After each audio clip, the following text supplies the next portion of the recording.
Friends, நம்ம வண்டி பார்த்தீங்கன்னாக்கா மறுபடியும் அந்த எல்லோ சிம்பிள் எரியறதும் ஆட் ப்ளூ டேங்க் சிம்பிள் பக்கம் பார்த்தீங்கன்னா NOx பாக்ஸு அரை டேங்க் இருந்தும் வந்து விழுந்துருச்சு.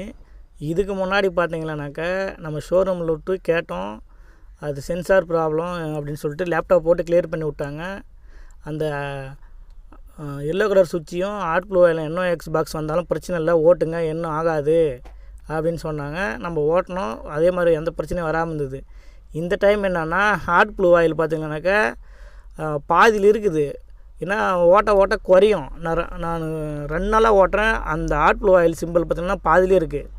சரி, இதை ஷோரூமில் கேட்டுக்கலாம், இல்லை நம்ம பாதி வழியில் நிற்கணும் அப்படின்னு சொல்லிட்டு நாமக்கல், கரூர், திண்டுக்கல்லும் 3 ஷோரூமில் நைட்டு ஒரு 12-1 மணி இருக்கும். அந்த டைம் போனதும் இந்த டைமுக்கெல்லாம் பார்க்க மாட்டானா, காலையில் வந்துடுங்க, காலையில் தான் 9 மணிக்கு மேலே தான் பார்க்குவாங்க அப்படின்னு சொல்லிட்டாங்க.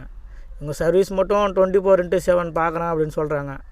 ஆனால் உளுந்தூர்பேட்டை ஷோரூமில் மட்டும் எப்போ போனாலும் நைட் டைம் கூட என்ன பிரச்சனைனாலும் வந்து பார்க்குறாங்க.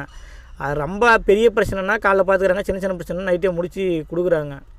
கரெக்டாக நம்ம அந்த ஆட் ப்ளூ வந்து சர்க்குலேஷன் ஆகலை. அதனால் வந்து வண்டி நிற்க போகுதுன்னு எனக்கு முன்னாடியே தெரியும்.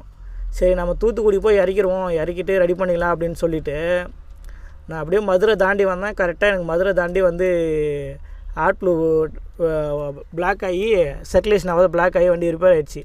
அதுக்கப்புறம் மதுரை கப்பலூர் அசோக் லேலண்ட் சர்வீஸ் சென்டரில் விட்டு ரெடி பண்ணி அதுக்கப்புறமா நைட் 8 மணிக்கு எடுத்துன்னு போய் லோடு இறக்கினேன்.